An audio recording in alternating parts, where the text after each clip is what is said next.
Hello, j'espère que vous allez bien. Alors tout d'abord, j'aimerais bien vous souhaiter une joyeuse année 2023 et tous mes meilleurs vœux. Ça fait déjà 2 ans, enfin on entame la 2e année ensemble sur YouTube. Alors en parlant de ça, on va un peu faire un mini récap de quel est mon objectif, mon but sur YouTube. Très simplement, m'amuser, faire du contenu fun, où on se détend, on passe un bon moment ensemble.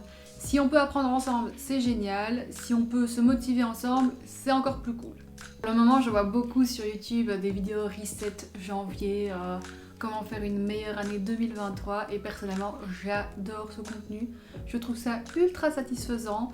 Personnellement, je m'inspire de ça. Je vois quelques petits trucs, je prends des trucs et astuces à gauche, à droite. Du coup, j'aimerais faire ma version et 2 commenter là-dessus parce que je trouve que on n'a pas à attendre janvier. On fait ça quand on veut, donc cette vidéo sera valable à tout moment. Qu'importe le titre, elle est valable clairement à tout moment. L'idée c'est que par exemple, je sais pas, on passe une mauvaise journée, personnellement je me dis qu'à tout moment on peut se dire hop, stop. Je prends 5 minutes, je respire, je me dis que ça va aller et je change ma perspective sur ce qui se passe. Et clairement je pense que c'est comme ça qu'on peut se dire on reprend le contrôle sur la journée. On peut pas contrôler les événements, mais on peut contrôler notre ressenti et comment est-ce qu'on perçoit les choses. Et je me dis qu'on peut faire ça réellement à tout moment, à tous les jours. Alors après, clairement, ça dépend des événements, hein, on va pas se mentir. C'est faisable pour la plupart du temps, mais je connais pas vos vies. Il y a des jours où il y a des choses qu'on peut pas... Voilà quoi, il y a des choses qui tombent comme ça et puis c'est tout. Et je me dis juste que la plupart du temps, on peut quand même se dire ok, là ça va pas. Est-ce que j'ai envie de passer le reste de ma journée comme ça? Non. Et des fois ça peut être oui, hein. Concrètement il y a des fois où je me dis ouais non on va... j'ai pas envie de changer de mindset, ça me saoule et j'ai envie que ça me saoule et puis voilà.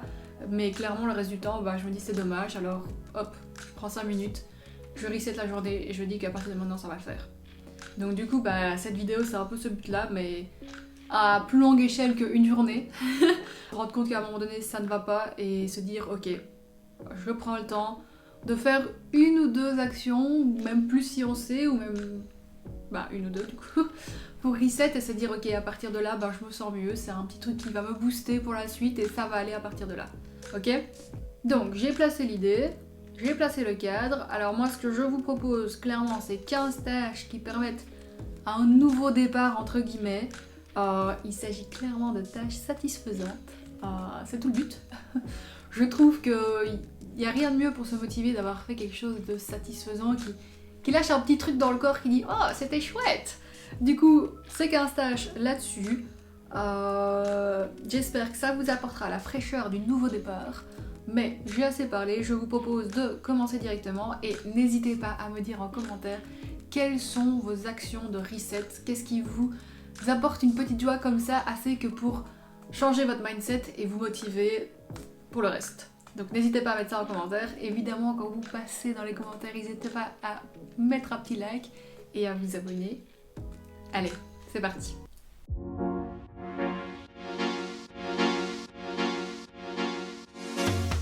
On va commencer soft, je vous préviens. La première tâche est de nettoyer vos pinceaux à maquillage ou votre rasoir ou tout outil que vous utilisez de manière assez fréquente dans la semaine. Je ne sais pas dans quel team vous êtes, mais on s'en fout. L'idée est là. Ça vous apportera de l'hygiène, clairement, et aussi une petite satisfaction. C'est pas une tâche qui va vous prendre le plus de temps ou d'énergie, mais clairement elle va faire un grand changement. Moi personnellement ça me fait extrêmement plaisir d'avoir mes pinceaux tout propres qui m'attendent à être utilisés et voilà, ça fait un bordel en moins déjà, donc on est prêt pour un nouveau départ. Dans la même catégorie, lavez votre brosse à cheveux. Alors je ne parle pas de juste enlever les cheveux, je parle de vraiment la laver, c'est-à-dire avec du savon, du vinaigre, de l'eau chaude, enfin enlever tous les résidus de produits qu'il y a dessus, il n'y a rien de mieux. Niveau hygiène, encore une fois, vous y gagnez, et niveau petit plaisir, c'est comme si vous achetiez une nouvelle brosse à cheveux quoi. Donc voilà, déjà là on a 2 tâches super simples à faire. Ensuite, une de mes tâches préférées, changer les draps de lit. Alors franchement, quel bien ça fait de rentrer dans des nouveaux draps tout frais, tout propres, qui sentent bon la lessive. Personnellement j'adore, c'est comme si j'allais à l'hôtel quoi. Donc encore une fois une tâche simple, facile, efficace. Je trouve qu'on passe une meilleure nuit dans de nouveaux draps et clairement ça permet de mettre le rythme pour le lendemain, quoi. Ça dit ok, je vais passer une bonne nuit, du coup demain ça sera impeccable. Alors les tâches se corsent un petit peu. Pour cette 4e tâche, je vous propose d'organiser vos vêtements. Alors si vous avez la force, triez-les. Sinon, juste les organiser, ranger le tout. Faire en sorte que tout est accessible, que vous pouvez utiliser tous les vêtements de votre garde-robe. Et comme ça, vous êtes sûr que vous n'aurez pas quelque chose que vous avez à oublier ou qui ne sert à rien. Soit c'est quelque chose de sentimental, alors là, clairement, il va pas être dans votre armoire. Sauf si vous avez un endroit dédié à ça.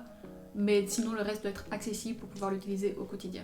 La tâche suivante est un peu moins agréable, il s'agit de trier ses papiers. On a parfois tendance à accumuler les papiers, que ce soit pour de bonnes ou de mauvaises raisons. Clairement, il y a des tâches qu'on ne peut pas accomplir sur le moment même, il y a des choses administratives qui prennent plus qu'une petite seconde à faire. Alors clairement, ces papiers s'accumulent, mais à un moment donné, il faut revoir ce qui a été fait, ce qui n'a pas été fait, pouvoir ranger, pouvoir statuer sur la suite. Et il faut prendre le temps de faire ça. Clairement, ça prend une charge mentale énorme. Donc c'est pas une petite tâche à faire à la va-vite comme ça. C'est pas, on peut pas se dire 5 journées, je prends 10 minutes et ça va être un truc agréable, quoi. Contrairement aux autres tâches pour le moment.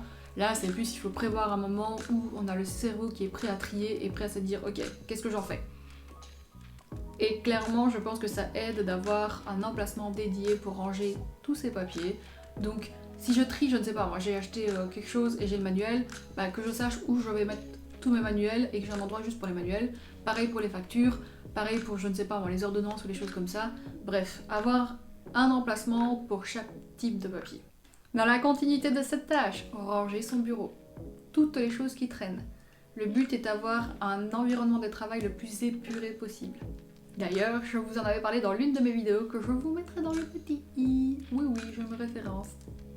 Ensuite, une fois qu'on a débarrassé son bureau, on a parfois tendance à juste prendre des choses et les taper dans différents tiroirs. De toute façon, je sais qu'on a tous au moins un tiroir à bordel.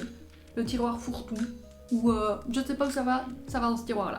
Alors clairement, il faut évaluer ce tiroir, hein. Il faut regarder ce qu'il y a dedans, trier, se dire ok, est-ce que ça je garde vraiment ou pas.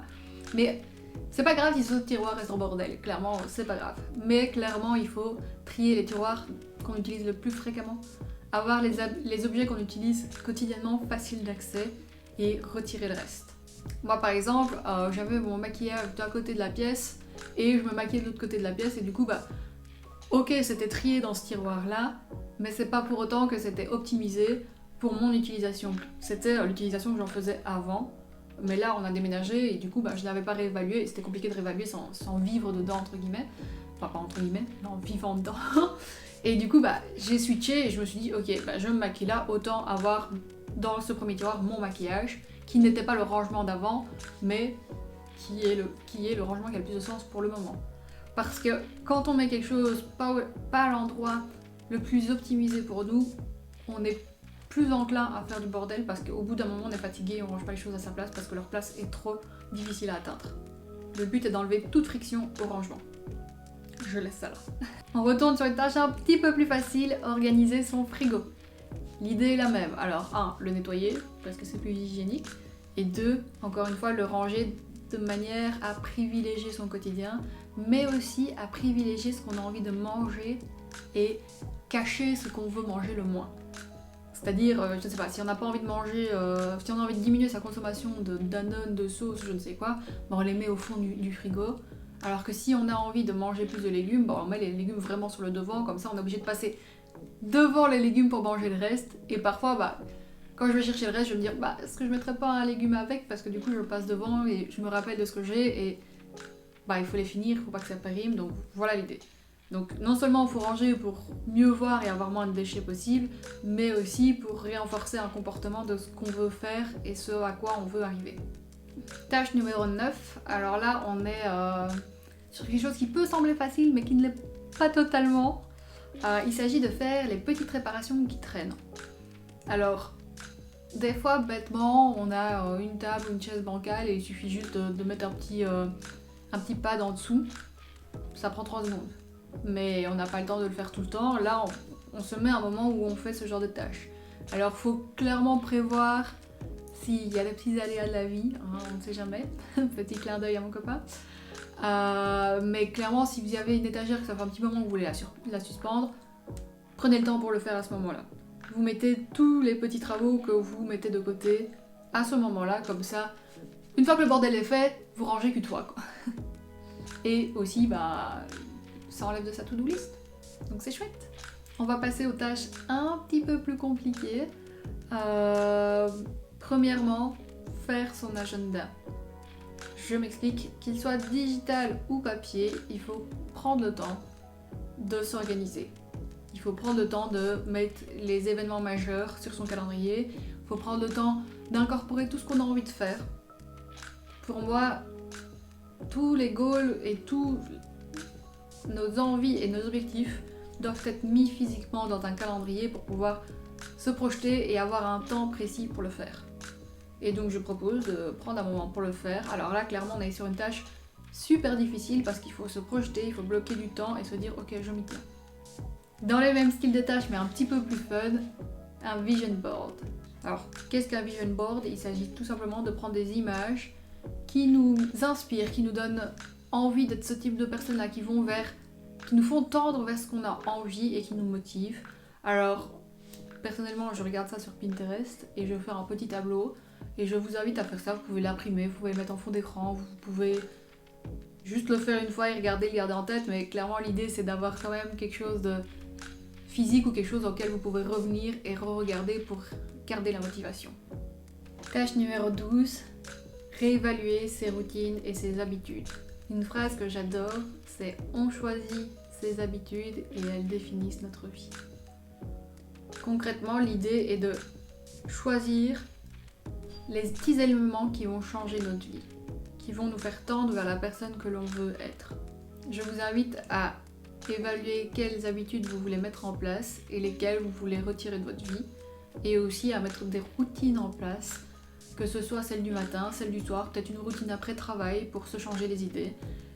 Mais vous assurez que vous savez ce que vous voulez faire de votre vie à tout moment. Prendre le temps de placer et de dire ok, moi je veux lire, et ben du coup je me dis que le matin je lis directement, comme ça je suis sûre d'avoir lu sur ma journée. Et comme petite habitude, tout simplement, c'est-à-dire je lis une page par jour.